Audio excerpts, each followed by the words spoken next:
Here. Alderman Gearin. Here. Alderman Losh. Here. Alderman Bushman. Here. We have a quorum. Please stand for the Pledge of Allegiance.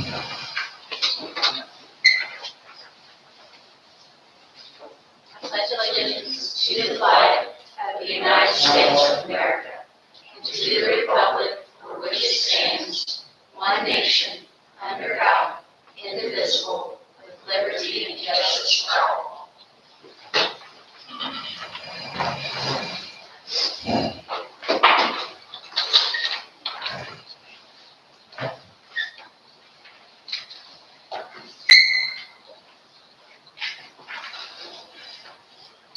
Approval of the minutes of the previous meeting.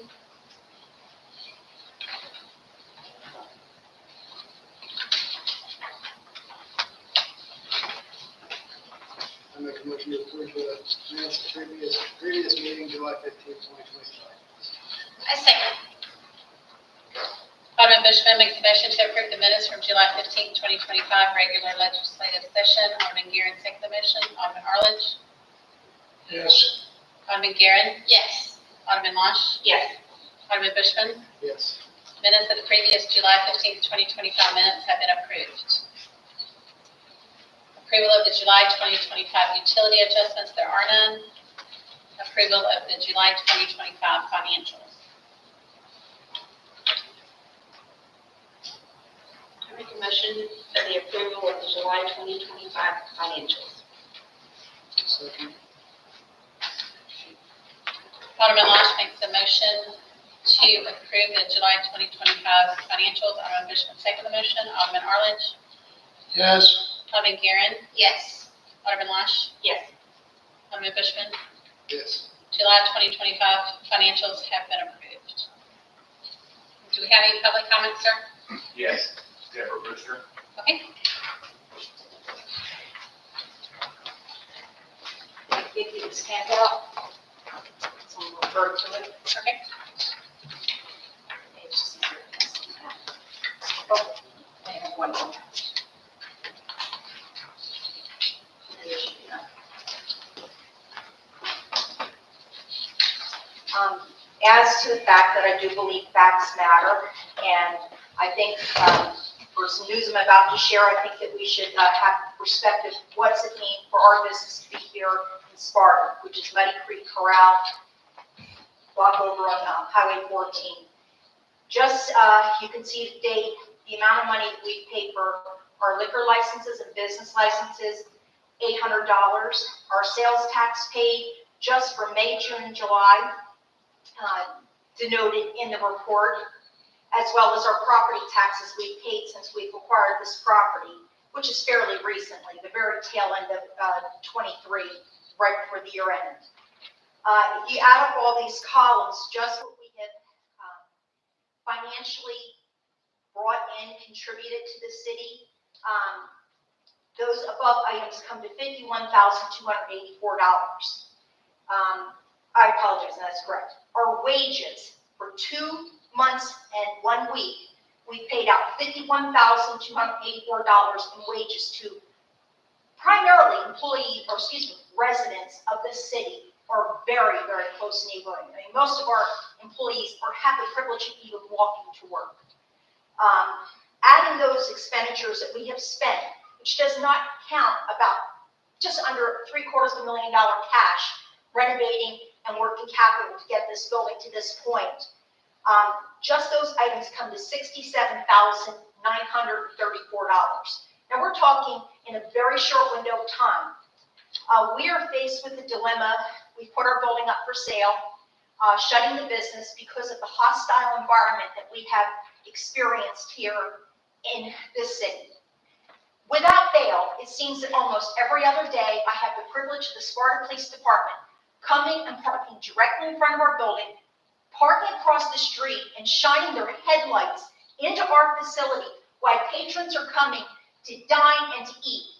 Despite the stigma, the false belief that, the demons exist inside our building, we've done about 74 in the 2 months in a week, 74,000 of revenue, of which only 19% is hard liquor.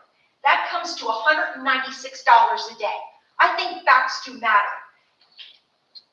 Are all the other businesses of this area being subject to the harassment, intimidation? I have patrons constantly complaining to me they don't even want to come because they feel like this harassment, profiling. It's ridiculous.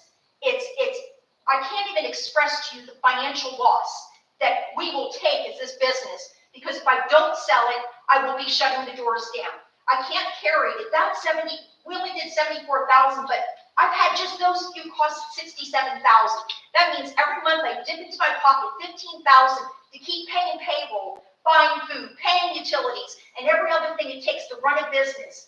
Do we want to see one more business like half of the dilapidated buildings that are falling down that nobody within the city seems to have the power to correct, to have them remediated, demolition, whatever the case may be? But you have myself, I know the business owner next to me, and I know there are other business owners like the Casey's, the Subway, and even the Mexican restaurant, who also are subject to, the same, maybe not all the same burdens, but they all sell liquor.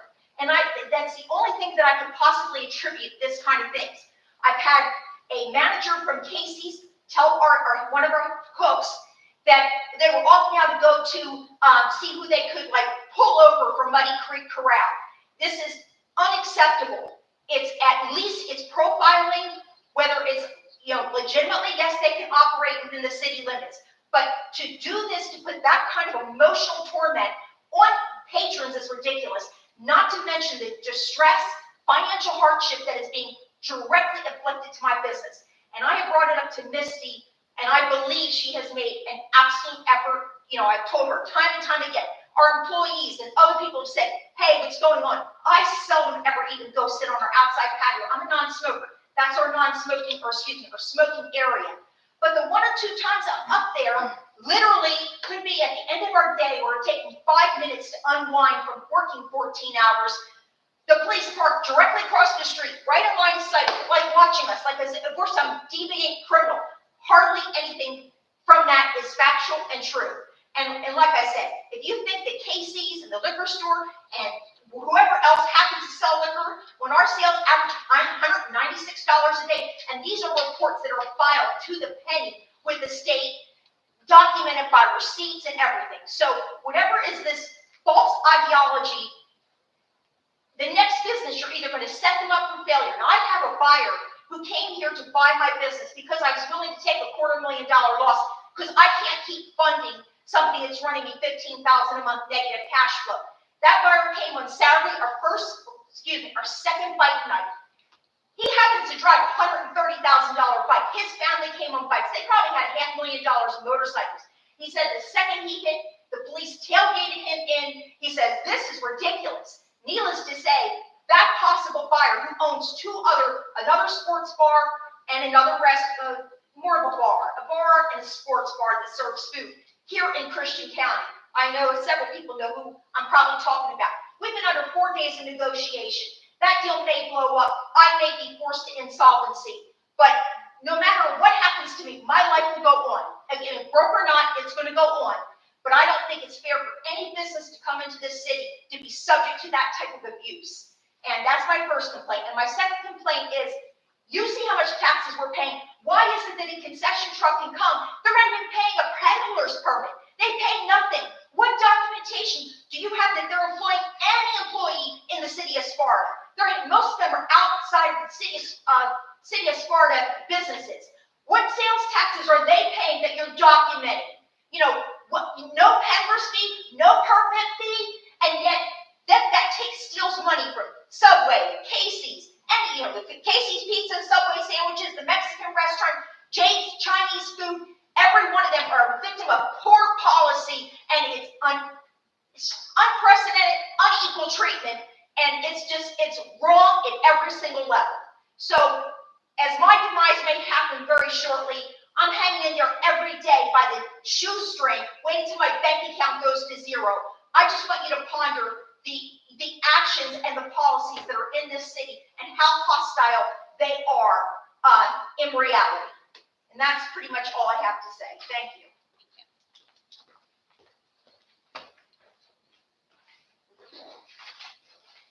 Okay, first reading of bill and ordinance. Bill number 2025-04, an ordinance of the Board of Aldermen of the City of Sparta, Missouri, approving the tax levy for the 2025 tax year.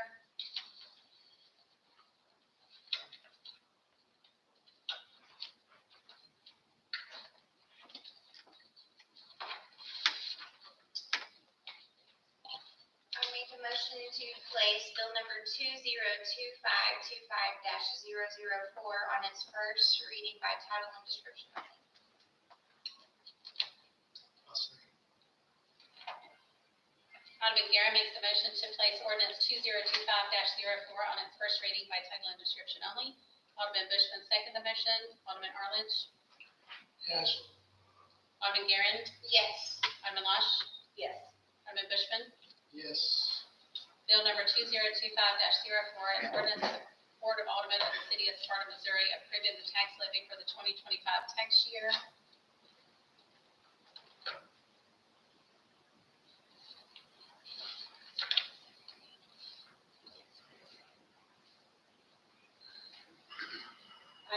move to give the second and final reading of resolution for bill number 202525-004 by title and description only.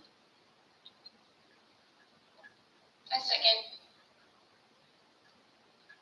Alderman Lash makes a motion to place ordinance 2025-04 on a second and final reading by title and description only. Alderman Guerin second the motion. Alderman Arledge.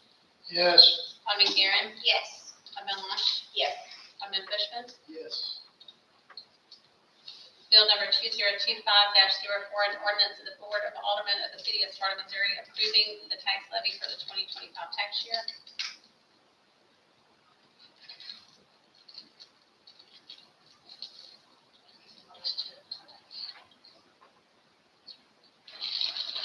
I move to adopt resolution for bill number 202525-004.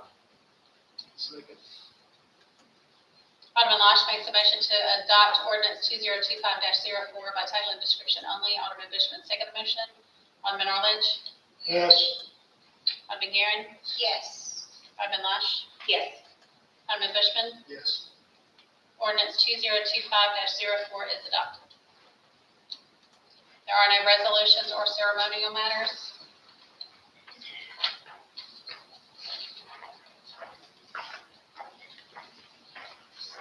I wish Ms. Brewster would step around for just a few minutes for me to talk. However, she did not, so I want to make sure that all of you all know, and all of you know, and everyone that's watching online or will watch this at some other point. Sparta Police Department has never been under any directive or made to set out in front of that business at all. I am very thankful that there is an extra business in town because they do generate revenue for us. Ms. Brewster has never come to me and said, hey, could you have one of your patrol cars, your guys that work in nights, not park right across the street from us, which we have done since way before this was ever a business. So if that conversation would have occurred, I would be glad to say, hey guys, keep your headlights out of their windshields or out of the front door, and that would have been the end of this. So just to be clear, there has never been any targeting, and if she would have asked, we would have complied with her wishes, because I want the extra revenue. I need it. The city needs it. So, And she has been directed to contact people. not a phone call, not a phone conversation, not a text message, not coming in, not requesting me to come over, no contact whatsoever. Just so everybody's clear. Thank you. So going on with my initial police report, lots of little things to talk about. Last month was our busiest month of the year. We had 390 calls for service for the month of July. We also had National Night Out was just a couple weeks ago, but we did a lot of preparing for that prior to in the month of July, so that's why it's in the July report. I think it went really well, and a lot of vendors, Heather did a real good job of working with vendors to be able to make it a cost-free event for all the kids. I could tell you, I think your numbers were pretty close to about 150. Does that sound about right to you? Somewhere in that ballpark of how many kids were there. It went really well. Also, continue with Officer Usher. Officer Usher was awarded at the LETSAC conference, she was awarded the National Highway Traffic Safety Administration Officer of the Year for 2025 for the award of People Saving People Award. So she Officer Usher, her husband and daughter, my wife and I went up to watch her receive that award. And it's great publicity for the city. The equipment and vehicles, the new vehicle, which I was hoping to be done by now, is not. It is at the outfitter this week, and it should be done by Friday. So we're hoping to get that on the road. We've already switched out the black SUV, which will go to the city. It should be ready to go to them on Thursday. The new car will be in action on Friday, and the one that I was driving has been marked, and if you haven't noticed it, it's sitting outside. It's got a little different marking package on it, so if you want to look at it when you walk out, you'll definitely notice it. Personnel changes. Officer O'Malley has been with us approximately 3 years, and he came in last week and advised that he was going back to the military full-time, and that his last day would be August the 22nd. So in just a few weeks, he will be gone, and we'll be back to looking for another officer to replace someone who has left. But we wish him all the best in the world. Him and his family will be moving out of state. They'll be moving out of state, and hopefully he'll be able to be more friendly for his family, more out for what his family needs are. And the grant, the Blue Shield grant that we've been talking about over the last couple of months, I told you in the report it's due by September the 1st. I completed that. I had Becky review it about 45 minutes ago. So it was submitted and it's underway. We just had to wait until after September 2nd to see if it will be awarded. I did work with our grant writer, the grant personnel in Jeff City to make sure that it was done the way they want it. So we should hear something back pretty quick after that. Can you go back to the block? Oh, I missed that one. Block cameras. How many people have had questions about them yet? They have been installed. They are up and running. There are 3 of them. One on 125 north at Buckeye. It's sitting on the west side of the road in the ditch, and the second one is on 14 at just this side of Double O, and the third one is at 114 and 125 south, just this way on 14, just a little bit. So there are 3 of them, and the conspiracy theories are going crazy. I have been getting all kinds of phone contacts and messages and stuff like that, just to make sure everybody knows they do not do any kind of traffic enforcement. All they are for, not all they are there for, but the biggest majority is if someone has warrants, someone has committed a crime in the last little bit, that this information can be entered into this system within seconds. And if it drives past a camera, it will notify the local agency that car is wanted for whatever the crime was that occurred in Rogersville or Ozark or whatever. That's what it's for. Oh. So That's the only way I knew that they were installed, because I was like, what's going on? You know, I know. yes, it is everywhere. Oh, I've seen Facebook. Yep. Here in a little while, they'll forget all about it, because they ain't got most of the time, it don't have anything to do with you unless you have a warrant. If there's a warrant and you own a vehicle, they will tie that warrant to that car, so it will catch that. Any more questions? Something else I missed? All right, thanks. Thank you very much. Thank you.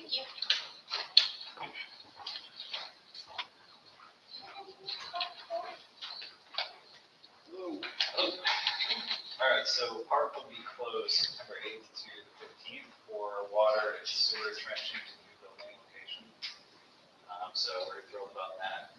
And the Impact 100 grant that I submitted, we were selected as a finalist for the $10,000 grant. And they're very interested in paving the handicap spaces, which is what that will cover. So I will present to them in September and hopefully we get the grant. That's fantastic. It's good to hear.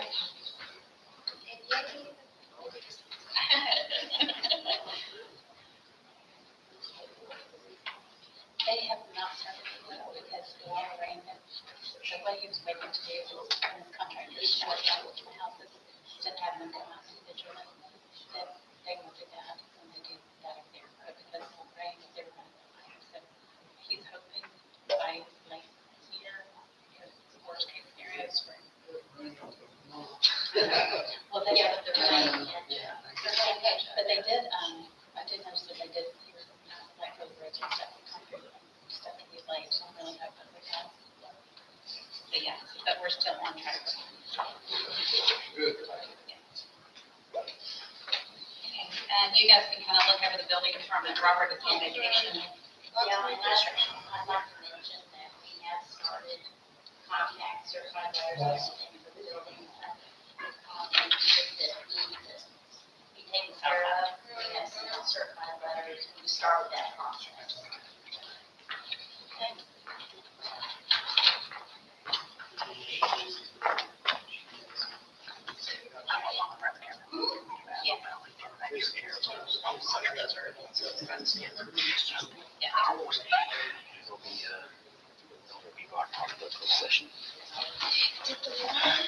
Is this the one? I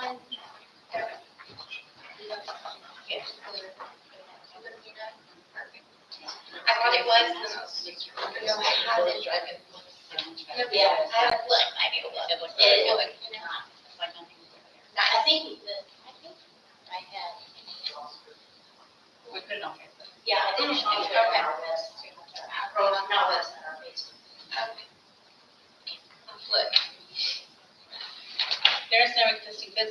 New business, discuss and approve for CPA services for June 2025, 2026, 2027 audits. I have put out a legal ad for CPA and, I don't know the name of it, Decker and Pace are the only ones that put in, it used to be Decker and Pace. Which is March 30th. Yes, Marshall, and it's Miss Grant. Okay. So. But I have to put it out so often. We haven't done it for a while, so I'll just cover the city with that and put out for it.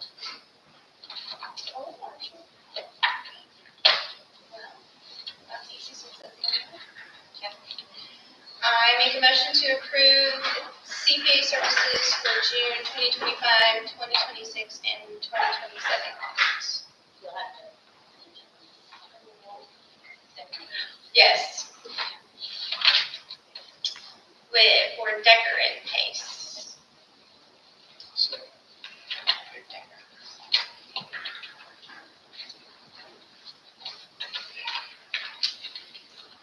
I second it. Alderman Guerra makes a motion to approve Decker and Pace LLC for CPA services for June 2025, June 2026, and June 2027 audits. Alderman Bushman, second the motion. Alderman Arledge. Yes. Alderman Guerra. Yes. Alderman Losh. Yes. Alderman Bushman. Yes. The motion to approve Decker and Pace LLC for CPA services for June 2025, 2026, and 2027 audits is approved.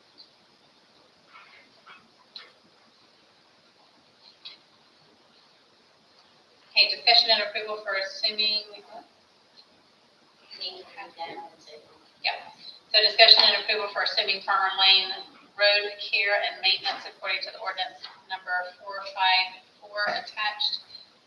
We are going to need to pass on that one. The city attorney has advised us that he needs a little bit more information before making a decision on that. Okay.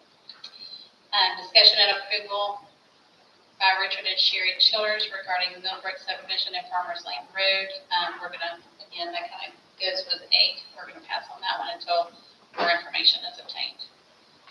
Discussion and approval for septic variance for Justin Bruce at 681 Industrial Drive.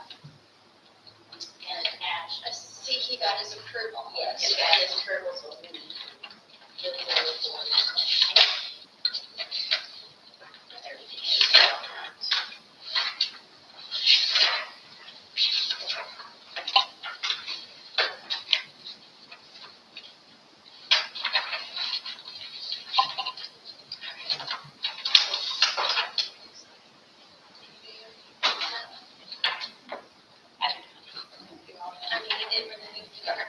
I make a motion to approve the septic variance for Justin Bruce at 681 Industrial Drive.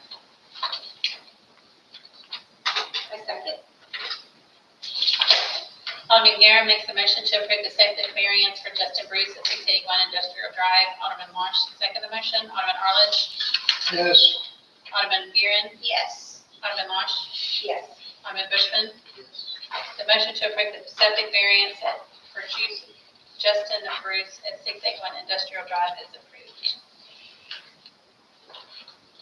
Discussion and approval of a different course to fix the Peddler Court culvert.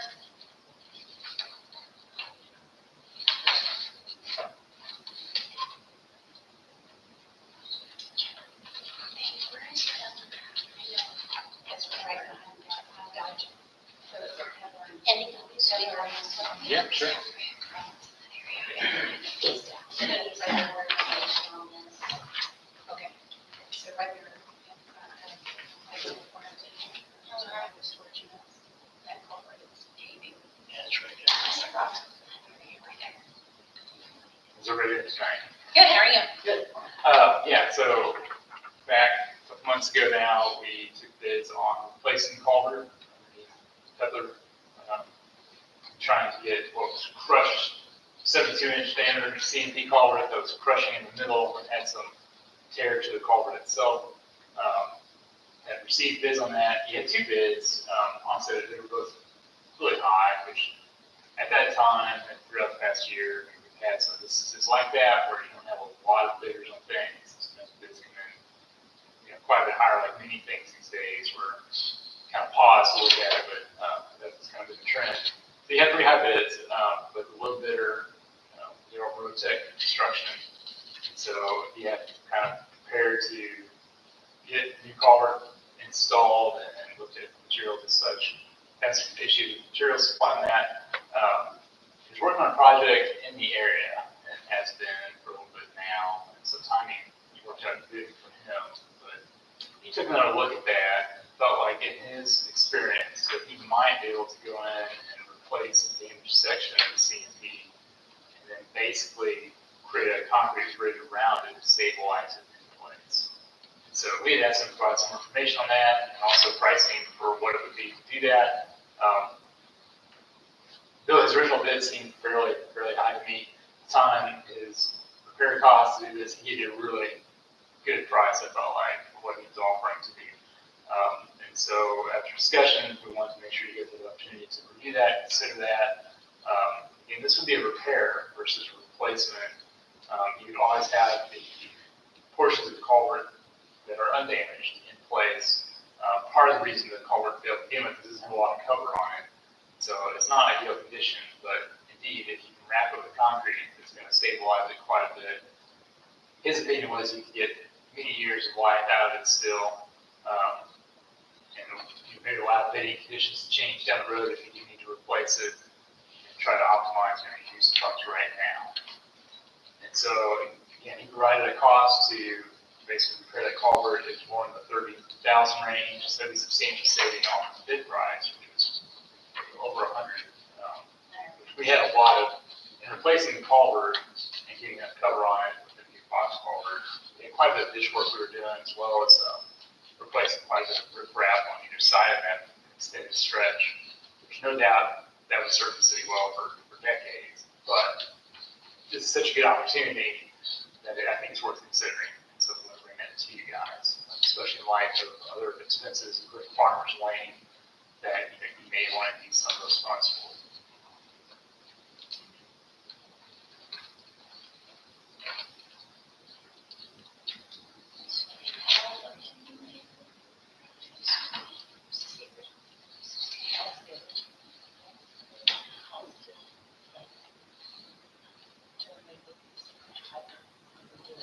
That's gonna be.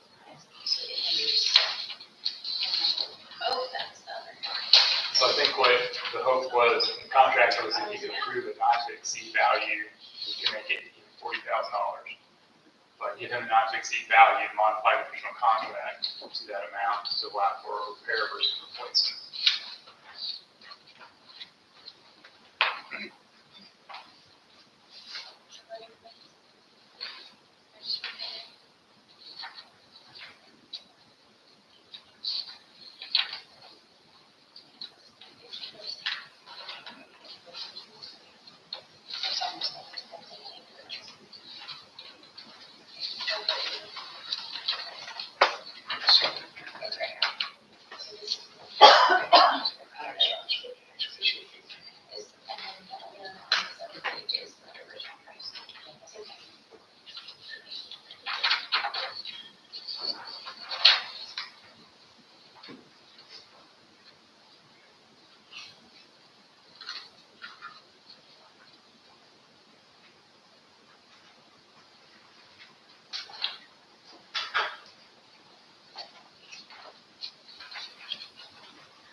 Yeah, he came in, I had this problem, right, for probably a cost.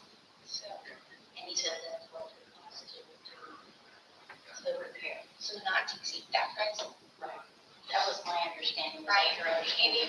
He sent in a bid for 28.5, he then delivered it to me. So would it be not to exceed that?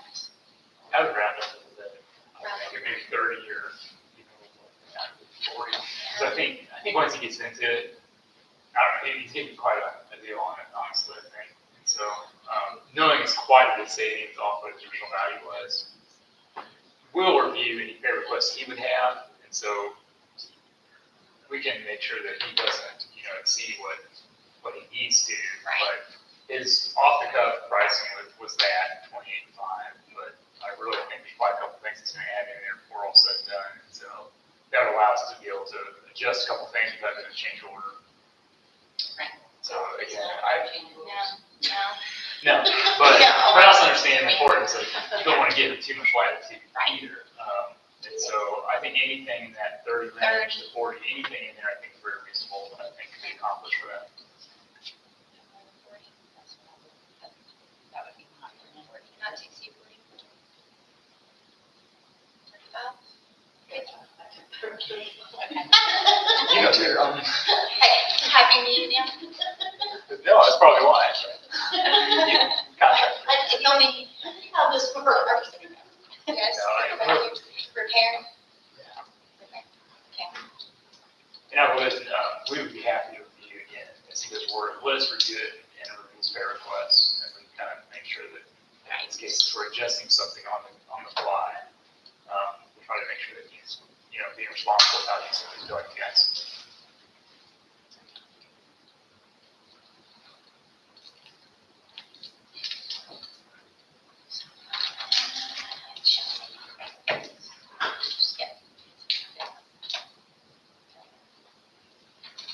I make a motion to approve repair of Peddler Drive culvert to not exceed 35,000. Wait a second.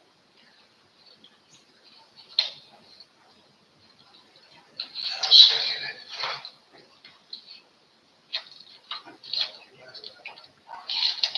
So we'll do a change order with that value in there, that we'll have to have be signed. Yes, So, that'd be fine. for that. I do have a question. Sure. I'm not on the board, but, we're getting ready to start school the 19th. Okay. You know that'll be, we'll be able to work on that.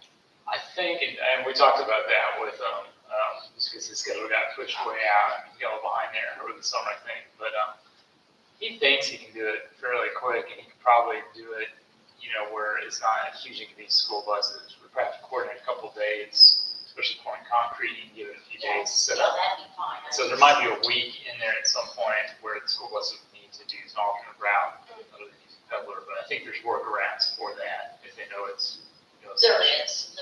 I just like to let the school. I guess it's closed right now, so. Yeah.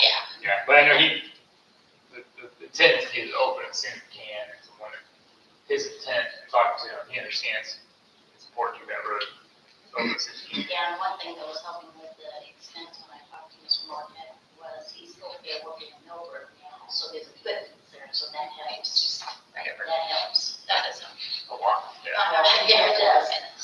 So it was a good opportunity, is why I came up with it. Okay, Alderman Guerin makes a motion to approve the different course of action to repair Peddler Court culvert. Alderman Arledge, second the motion, not to exceed $35,000. Alderman Arledge, Yes. Alderman Guerin, Yes. Alderman Losh, Yes. Alderman Bushman. Yes. Motion to approve the different course of action to fix Peddler Court, not to exceed $35,000 has been approved. Okay, discussion and approval for an engineer firm for the sewer grant received. Okay, both firms that put in for the engineering part of it are here and would like to speak. I should put stuff in front of you guys. Yes. Oh, who wants to go first? Either one. So we've got both of them. I just.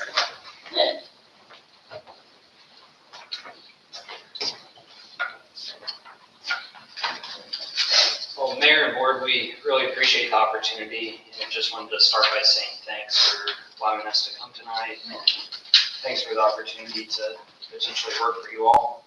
I'm Kyle Landwehr with Bartlett West. I work out of our Jefferson City office. And then we have Dane Drysdale here. He's from our Springfield office. And kind of just to start, I wanted to just give an overview of Bartlett West. Our company's been around. We started kind of in the early 1960s as a rural water engineering firm, and we've grown from there.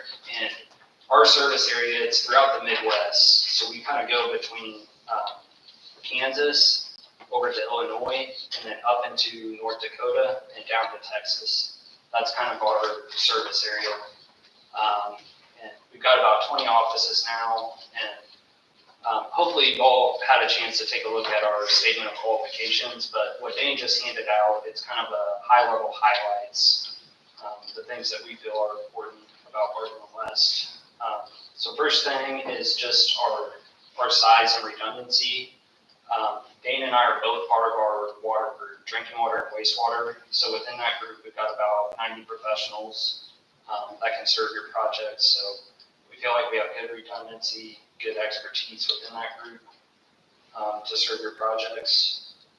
And then second on the list there, we're also a full services engineering firm. So Dane and I do water engineering, but we have in-house transportation engineers, we have in-house architects, landscape architects, electrical, plumbing, HVAC engineers, pretty much you name it. Any type of infrastructure project, we are capable of handling that in-house, which is nice for our clients because there's a single point of contact. We don't have to go out and get a bunch of subs for various types of work. So it just helps us deliver those projects and keep everything going through one point of contact. I also want to mention, it says local survey. I was just going to also mention we have local survey at our Springfield office to serve any needs we might need for easements or boundary or topo. So as you said, I'm Dane Drysdale. I live in Ozark and I work in Springfield. So I pass by. I'm pretty familiar with Sparta as my parents own land in Bruner, so I deer hunt there every year, and we don't spend a ton of time in Sparta, but it's certainly familiar with the area. Wanted to highlight that, and also just say like how interested we are in working for you guys. We're pretty excited about this opportunity, and definitely want a chance to show you guys what we're capable of. We are wastewater experts. I've been doing wastewater since since college, and nothing but wastewater since. I've a couple of water projects as well, but with that, you get people that are deeply involved in the wastewater industry. We know regulations that are coming out. We have, like you said, with the redundancy, we've also got people with more experience than us that, when we do a project, we have others look in to provide that insight. Did we oversee something? Is there a more effective way to do something, a more less costly way to achieve the same thing? So, we operate in this area a lot. We're highly technical, and we can certainly, evaluate. From our understanding, a lot of what's driving is the developments coming into town. So, we're certainly capable of evaluating the wastewater treatment plant, and I know there's some lift station improvements that are desired as well. And next thing on the list there is funding expertise. I feel like we're kind of known throughout the state for helping our clients secure grant money. If you flip to the next page there's a table of grants that we've helped our clients acquire. And a lot of these are just the past 5 years or so, since 2020.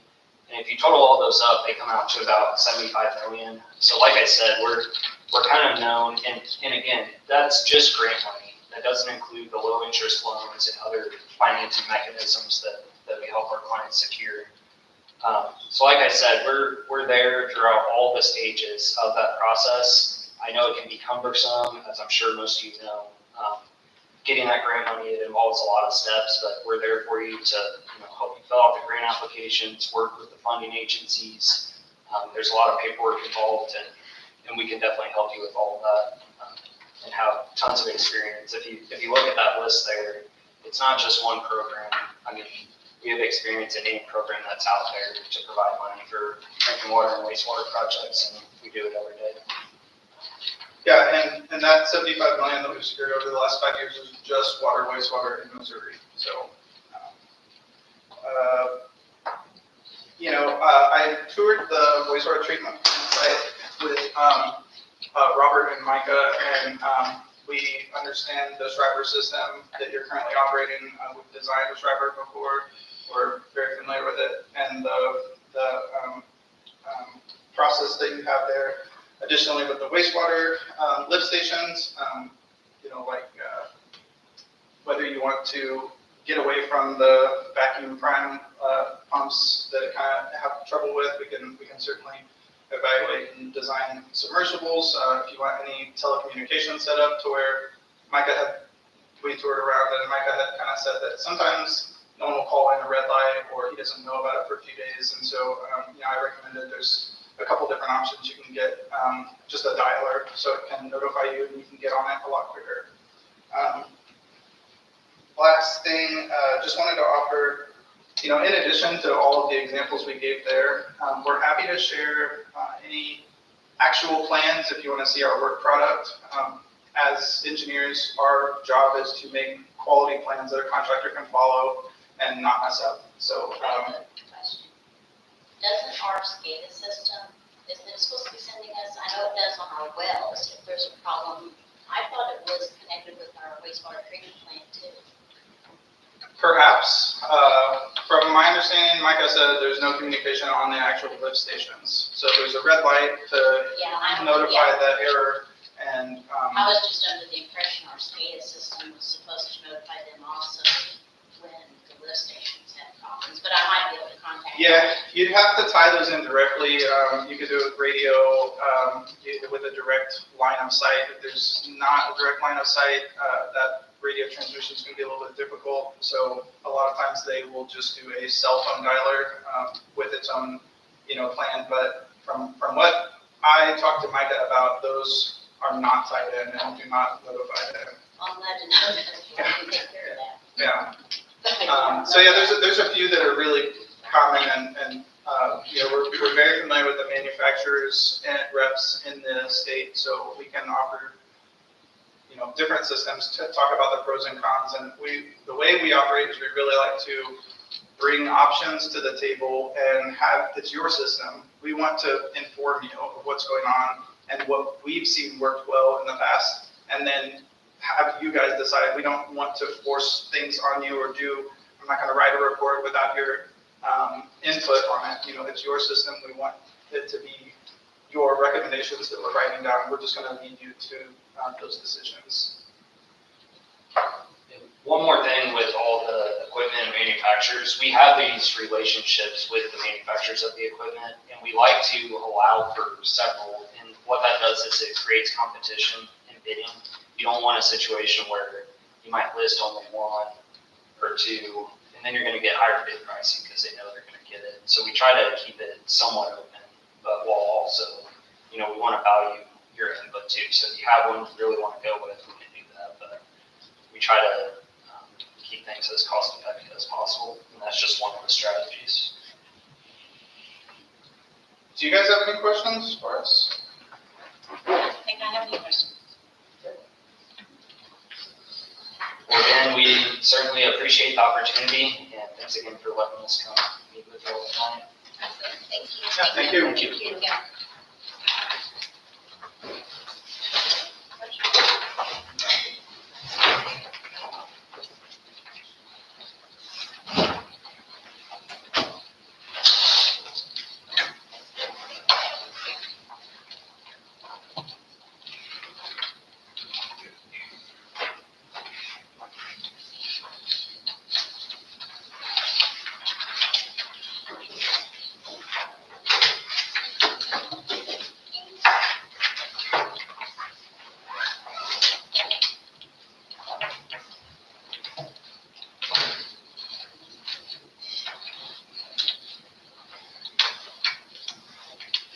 All right, thank you very Hello. much for. Sorry, we're done. No, please take time and please take out our qualifications.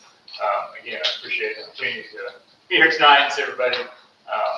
We've worked with you guys for a long time. I'm Andy Knowledge, for those of you that don't know me. Schaefer Hines. Schaefer Hines has been part of this area for over 40 years and has focused on helping area communities such as yourself through projects just like this. In my history, I've worked with you guys for over 20 years now. So that goes back to the last expansion of the treatment system, which we did using a variety of grant funds and going through this whole very similar process. And so we've been through it before in the community and are very familiar with your guys' system. So over the years, I've worked with numerous operators here.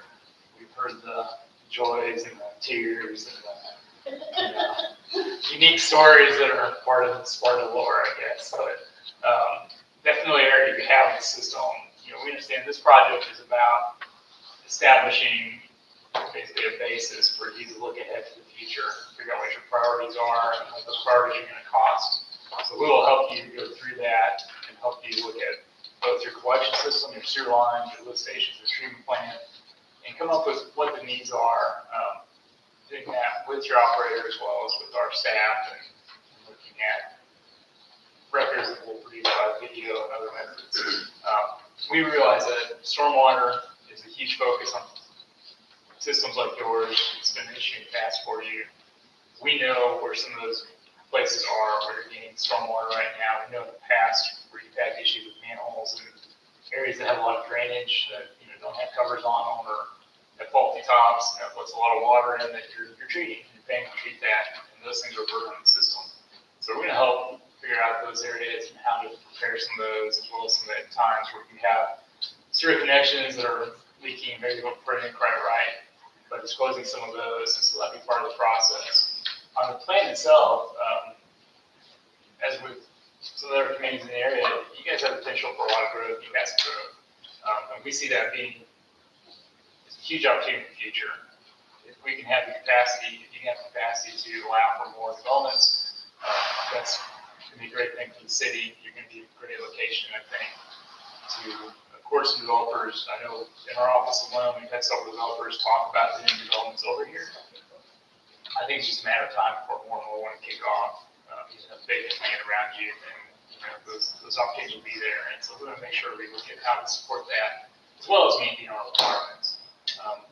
Our focus has always been working with communities like you. We're currently finishing up wastewater treatment plant in Cleveland. We went through this very same process starting a couple years ago, starting with the report that went to DNR, we retained grants and loans, and it's now in the construction phase and moving ahead. And so we've worked with Highlandville, Crane, pretty much every community within a radius of Springfield, for quite a few, very similar in size and nature, and so we know the process. We're very familiar with our staff. I believe we have good relationships there, and we'll work closely with you guys to make sure that we're looking at opportunities that are going to be most beneficial and what's going to be the least burden on the city and on your users. We understand that you don't want to raise rates when you just have to. We understand that you have people that come in here and sometimes $10 a month is a big deal. We want to make sure whatever we do, if rates go up, let's do something that's going to serve the city well for the next 20, 30 years. We'll be open to a lot of different options on that. We try to tailor what we do to your situation directly, and we'll try to come up with this outcomes we can. It's been a pleasure to work with you guys in the past. Between sewer projects, water projects, we've tried to get every any funding we can, and try to scrape whatever programs we can for that. And we're not hesitant at all to apply for anything on your behalf that we think is beneficial. We'll do that with you guys. And you guys have always been great to work with. Thank you for the time we've had over the years with all that. Do you have any questions for me?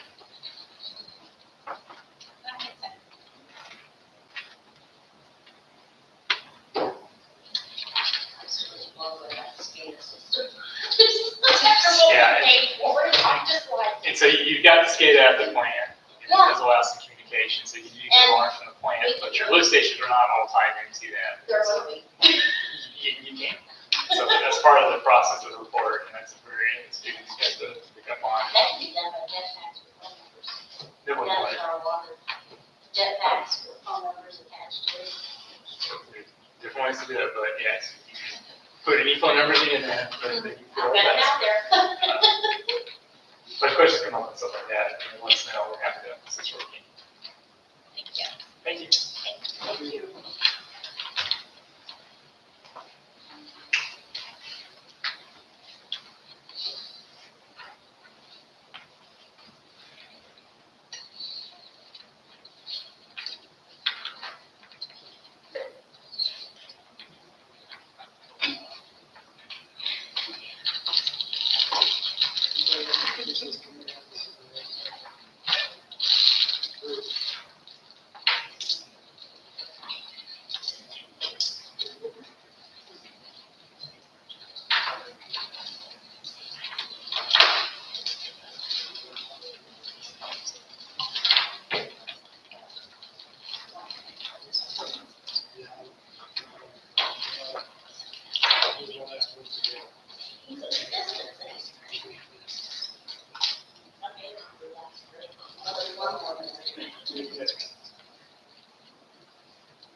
Make a motion to approve Schaefer and Hines, engineer firm for the sewer grant received.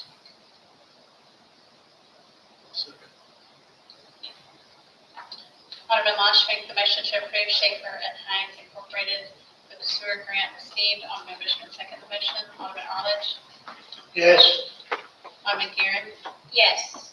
Alderman Marsh. Yes. Alderman Bushman. Yes. The motion to approve Schaefer and Hines Incorporated for sewer grant received is approved.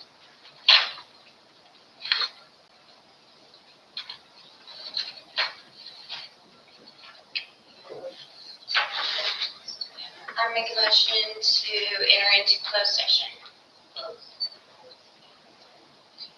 I make a motion to close regular session to enter into closed session. Second. Alderman Guerra makes a motion to close the regular legislative session and enter into closed session. Alderman Bushman second the motion. Alderman Arledge. Yes. Alderman Guerin. Yes. Alderman Losh. Yes. Alderman Bushman. Yes. Regular legislative session of August 12th, 2025 is closed at 6:58 PM.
What? I wasn't here, I didn't hear Alderman Lodge. Me, and I made the motion. Alderman Karen. Yes, Alderman Bushman. Now we need to adjourn. I make a motion to adjourn. Okay. Alderman Karen makes a motion to adjourn. Alderman Lodge, second the motion. Alderman Arledge. Yes. Alderman Lodge. Yes. Alderman Karen. Yes. Alderman Bushman. Yes. August 12th, 2025, regular Board of Aldermen meeting closes at 7:47. Everything's awesome. Get away from these bad cops.